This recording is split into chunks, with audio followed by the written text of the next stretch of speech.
The main thing that you've missed today is the fight against the Chocobo Eater. It didn't go as intended. Unfortunately, I didn't beat it. It pushed me off the edge.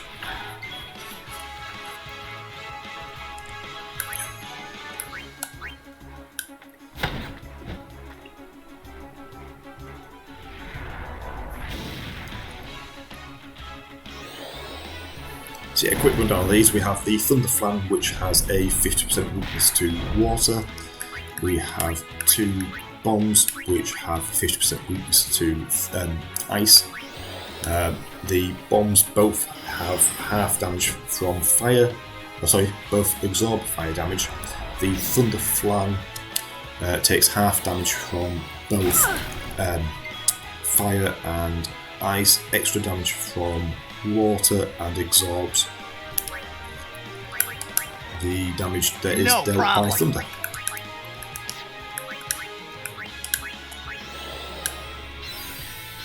So out of these, the Thunder Flan is fairly safe to attack. The bombs, however, have a 3-turn limit. If I don't manage to kill them within 3 turns, they will explode. I am off to save the Lulu's Overdrive because there's no clear-cut advantage on which one to hit with. I could easily set it to ice and finish off the bomb without much difficulty. But I don't necessarily see how that is a great benefit because there's a high chance that even if I do well in it, it wouldn't actually do too much to the flan.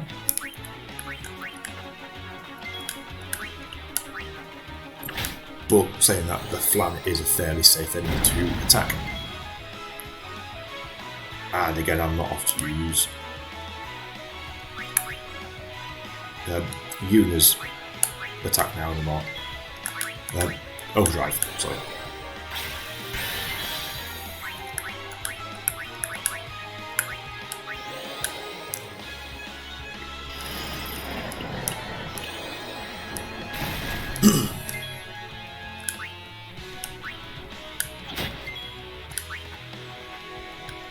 Enough. So a critical hit from Kamari onto the flan does the same amount of damage as what a normal attack would.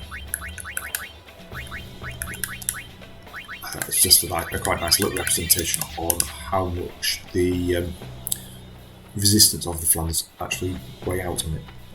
Excuse me, Lady Summoner Yuna? Yes. The command center.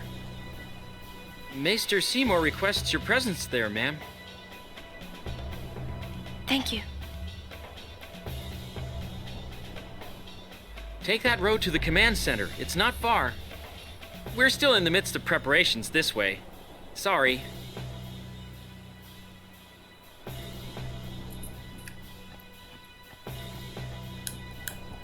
I'm just... So we can't go that way, so we need to go down the... I think this road's now called the Mushroom Road or something. I'm not understand.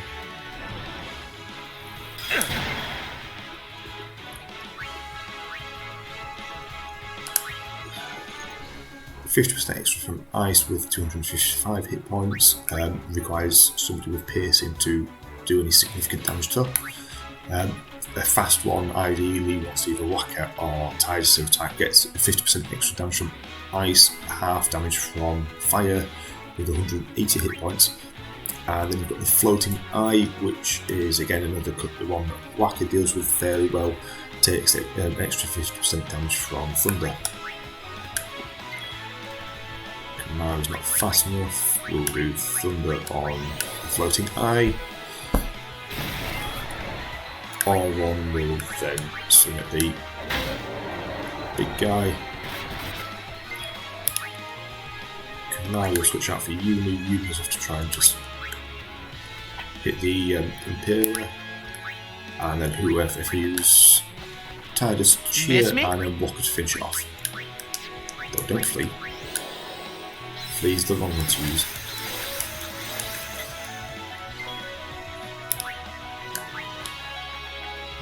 Bring it on! This has a chance to do an overkill and the extra 50% damage from ice. Another ice strike on the weapon. So regardless of the participation, it looks like they get a flat... Yes, Mushroom Rock Road. Regardless of the participation, they get a flat amount of AP at the end of the fight. Well, actually, let's have a look at your weapons, actually. Welcome. Not too fussed about the... Going back to that defense, the increase in defense is always nice. A lot of wisdom, yes please. Do I need extra 5% MP at the moment? I don't believe I do. No Frost Farm Guard would be quite nice one to pick up.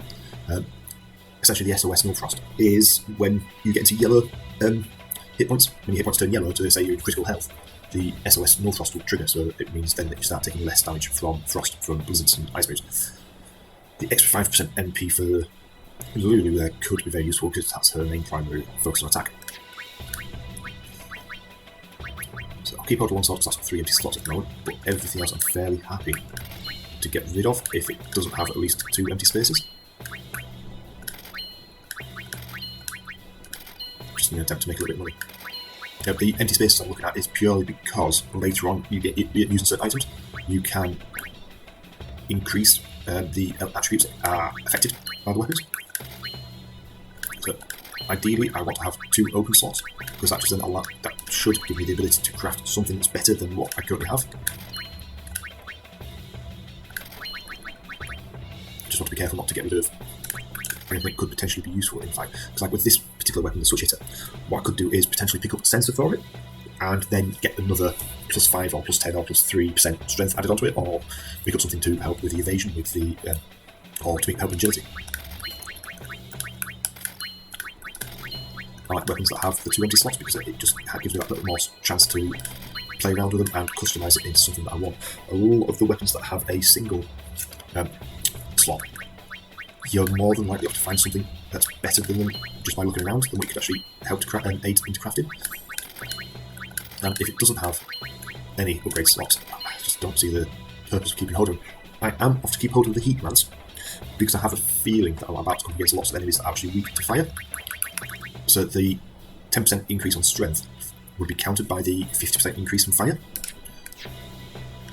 And I did that because I wanted to pick up a magical bangle.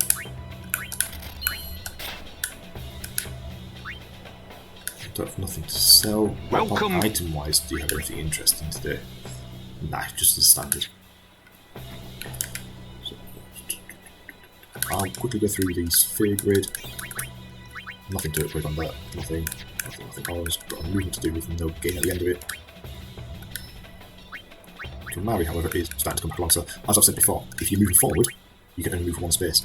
But when you come backwards, it's 1, 2, 3. Oh, sorry, started there, it's 1, 2, 3, 4. So, if you're using sphere levels to move back along paths that you've already unlocked, you can move up to 4 locations.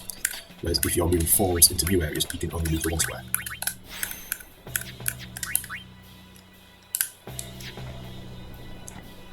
And I have said before, if any of the information that I state, if you believe it's wrong, please challenge me on it and we can have a bit of a discussion about it, going back and forth, and see if we can't help improve my understanding of the game.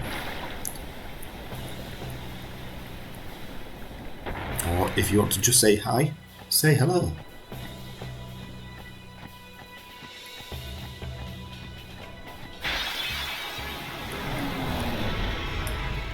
Watch and weep, Crusaders! Got some new enemies here. We have Lamashut, which again is another character for another enemy for Kamari, and what I want to deal with, he's got the keyword piercing, takes extra damage from fire, so an extra 50% from fire attacks, with a grand total of 275 hit points.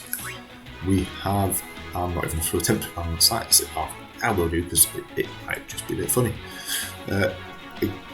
Gandawa is resistant to magic, but it does take an extra 50% from water.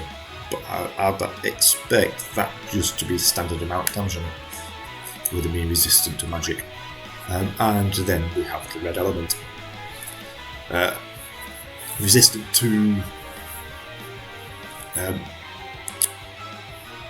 physical attacks. Helps if I can remember the words I want to use. Takes an extra 50% damage from ice, is healed by fire, and then is electric and water both do reduced damage.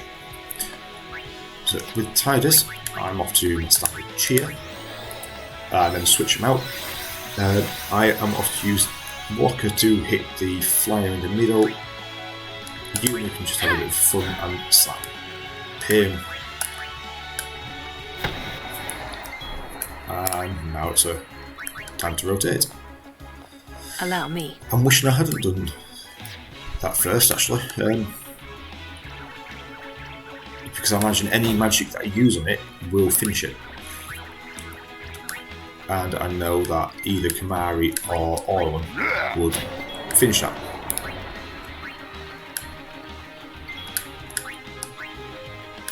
I kind of don't want Lulu to go next. I want either Kamari or Orlin to go. I say that because I was hoping to switch out the party. I was wanted to put either Titus or Walker into one of those two slots instead of the two tanks. Just so that whatever I come up against, I essentially have a party that can deal with it.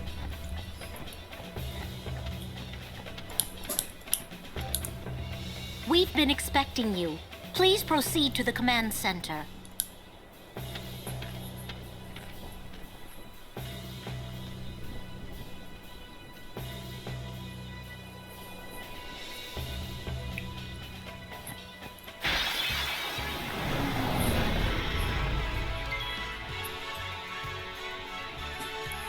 Like now I could just clear this, but because of that flyer, there's a high chance that I won't clear it.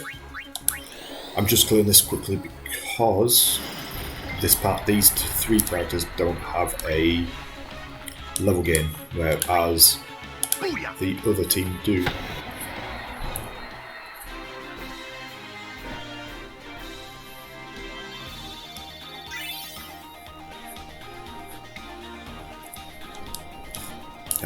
And that was just... yeah, it's getting there.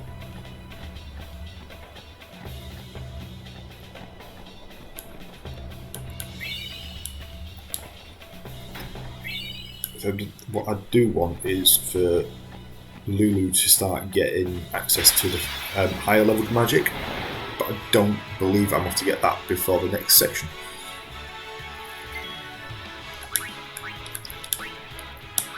Uh, 4,000 hit points on the Garuda. No elemental advantages or weaknesses.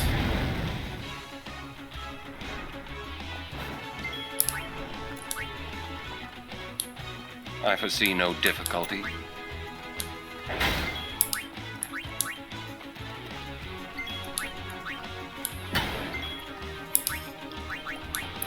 So what I'll probably do now is switch out both Yuna and Titus. Probably back to Walker and... I want to say Lulu, but I don't necessarily want... I'll probably keep Titus in, actually. I was off to say Lulu, but although I want the XP on her, she's done what she needs to do. But by having these three characters in, if any of them get attacked, then the overdrive gauge increases.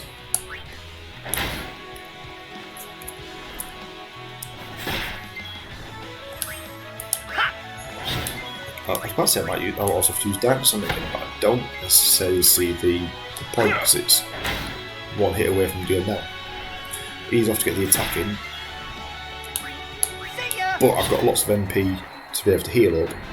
I've got items if I get a push. All right. And it just helped me gain more on his overdrive. Because I'd argue another good hit like that, and he'll have his overdrive up and running. And one cure, falling The presence of a maester and a essentially summoner drawing back is up to 4 hit points. myself included. thank you for being here, my lady.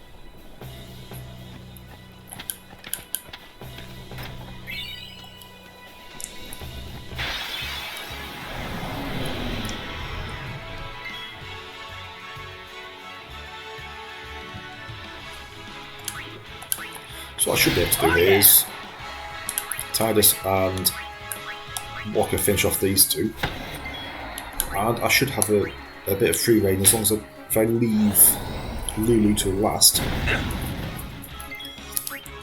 Everybody should get an attack on that and get an XP out of this fight. I'm fairly certain this doesn't give any elemental bonuses out of it. But again, I've got a fairly... What next? No, not Fury. I want to say I've got a fairly flexible team. I ideally don't want Una in the starting lineup.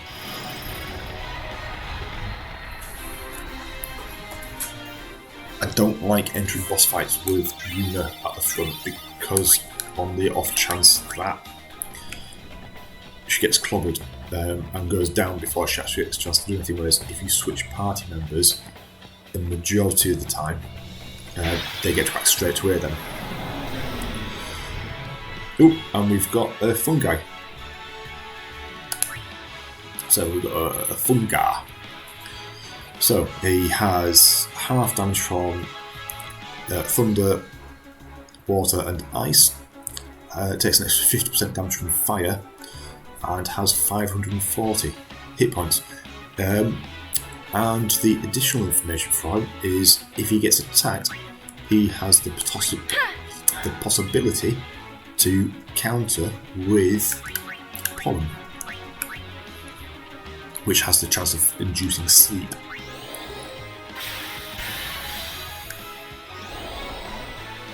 Luckily, Lancer doesn't seem to trigger that ability. So what we'll do is get rid of the Fungar, because I know sleep can be exceptionally annoying. One of the easier ways to get around sleep is just have a weak party member attack. So if, for say that in that particular instance, it was Kamari that had gone to sleep, with both Una and Lulu being fairly weak physical attackers, if either of them were to attack,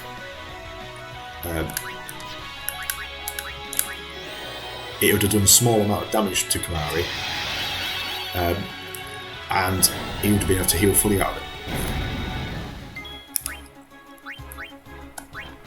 So what I'll do is bring Titus out. Titus can hit when it's Oren's turn, switch him up to Una. Una can then heal Lulu, and then Lulu can finish the fight.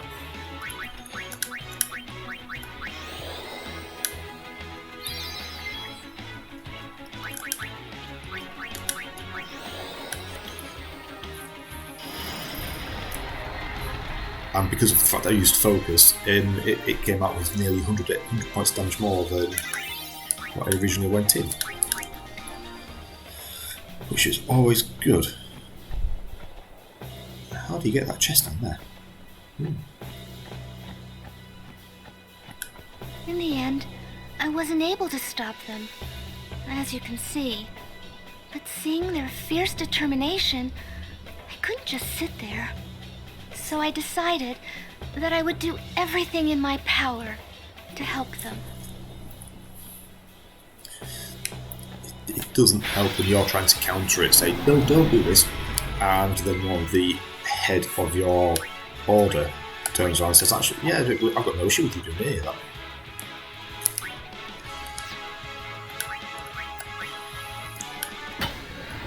Yeah, 30 damage. So what I can do now is Blizzard on that, and then do a full rotation, so that's getting lots of... And that was the other way around. Should write out either Kamari or Oron.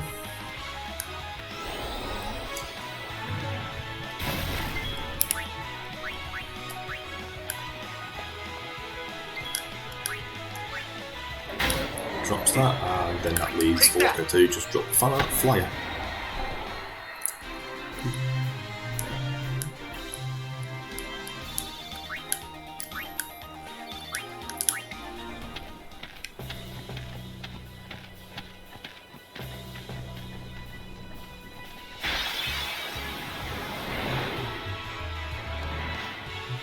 And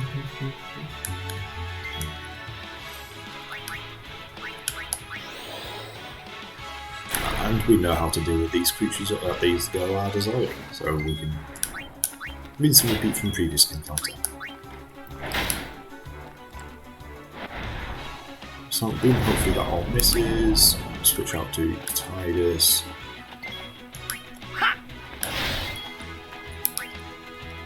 It's actually Una, I think, although I don't necessarily need to, will heal Titus, because then that's her contribution to the fight.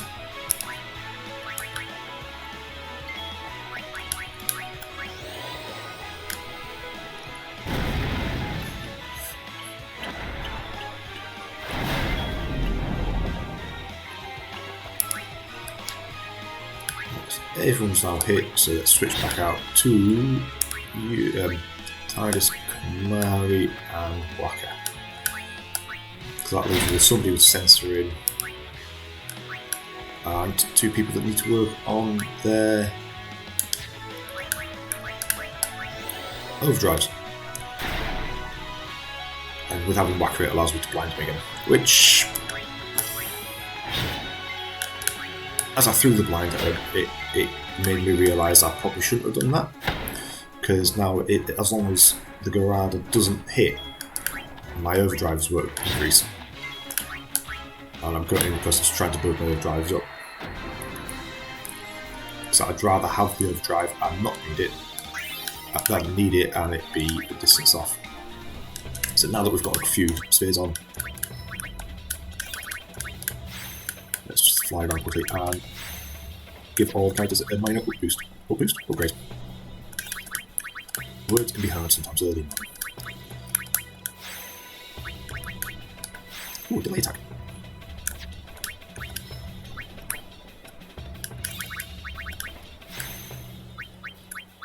So that's a level 1. Who's that being towards?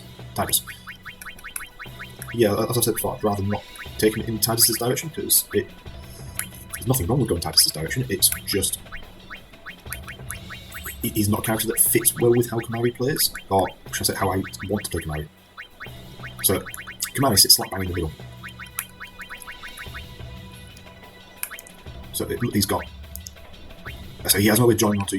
Yes, he does. He can go this way to join onto Una. He can go this way to join onto Titus. He can go this way to join onto Walker. He's no way of direct to connect onto Auron for the time being. Or he can go to Lulu. What's this way? Or we can go the thief route. Okay. So based on that information, what I'll probably do is start coming down this way and start going down Walker's route, because that gives you things like the silencing attack and the dark strike. So it'll be coming back down here now. So finish off doing these few nodes here, then come down and swing this around, collect all this, come back up. Because I really don't want to go down the magic route, because it doesn't make sense for him. But yeah, do it down to this way, and it's just things like the dark attack. It's just makes more sense for Kamari, in my eyes, to have access to those sort of abilities rather than. So I can use a level 1 sphere there to gain a bit of increase on defense and hit points. Which, you know what? I know I said I kind of want to save them, but getting Lulu more hit points and the ability to defend better is really nice, because her defense is awful.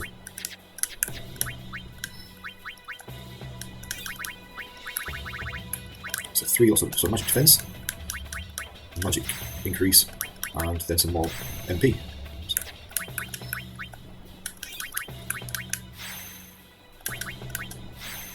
And now the challenge is to remember that I want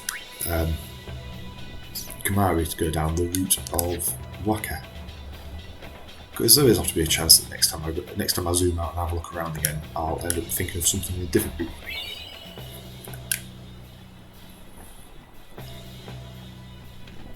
Ideally, I wanted him to go down the same route as Auron, but I couldn't. At a quick glance, I couldn't see the way that connected on.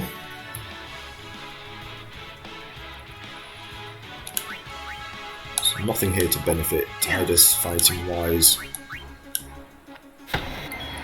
So what I'll do now is bring out Lulu last and just log at everything else while I can. Oh. Tickle it all I can.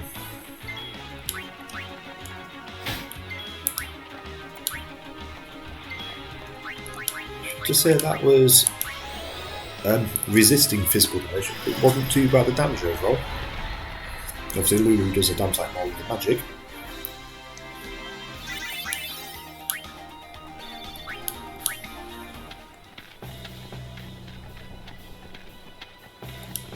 Lady Summoner, what are you doing here?